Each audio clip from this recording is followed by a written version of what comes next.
Well, this image was taken on one of the boats which took part in the rescue operation off the northern coast this morning. It shows some of those rescued out of the water, covered in foil, of course, to keep them warm.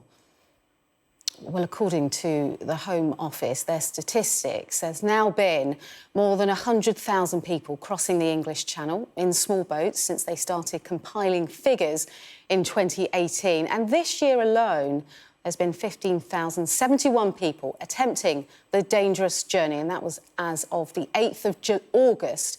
Well, let's go live now to Adele Robinson, who is in Dover for us. Adele, a developing story, but one that's very concerning. Yeah, that's right. This is yet another tragedy in the Channel. It's not the first, and it almost, unfortunately, certainly won't be the last. As you read out those statistics there, more and more people are attempting that perilous journey between northern France to try to reach British shores. Now, it all began in the early hours of this morning. A huge search and rescue operation coordinated across both countries was launched at around 4 o'clock this morning after a French patrol boat saw a migrant vessel taking on water, sinking. The alarm was raised and a number of vessels were brought to the area, including 5 French ships, 2 British and a helicopter. In addition to that, here from Dover, 2 RNLI boats were deployed to help with that search and rescue operation. Now, we understand that at least 10 people have already been brought to shore here in Dover by those RNLI boats. We don't know the condition of those people. What we do know, however, as you say, is that at least 6 people have died as a result of that boat sinking just off Saint-Gat, off the northern coast of France, fairly near to Calais, with more than 50, or at least 50 people rescued, so dozens. Most of them were taken to Calais and to hospital in Calais. Some of them, one of them was airlifted by helicopter to Calais, one of those 6 who was unfortunately, sadly and tragically pronounced dead at hospital. As I mentioned, this was a huge coordinated response across the 2 countries.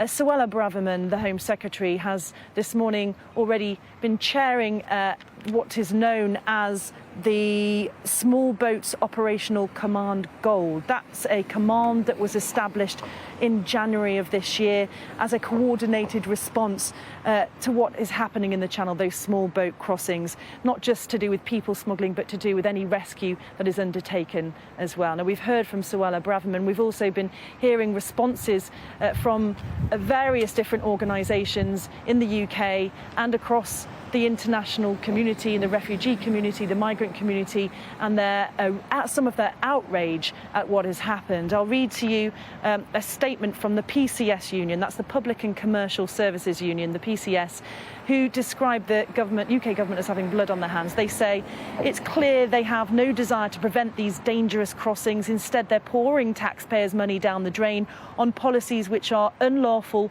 unworkable and doomed to failure. They continue. Why? Because they want to scapegoat refugees to deflect from their own catastrophic failings on people's living standards. They don't care that people die. As a result, they have blood on their hands. So very strong words there from the PCS union.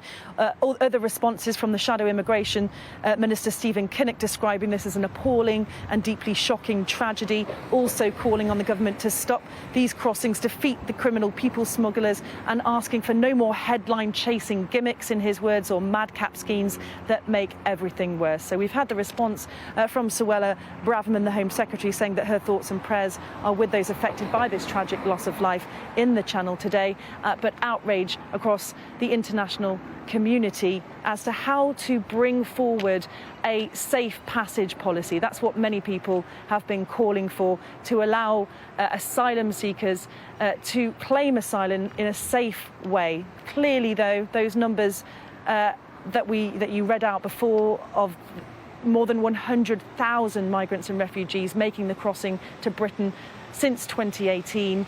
Record year again, it looks set to be 4 crossings. You can see behind me that the weather looks favourable here, but out at sea it's choppy, it's unpredictable, and yet those people are still putting their lives at risk to make that journey across the water.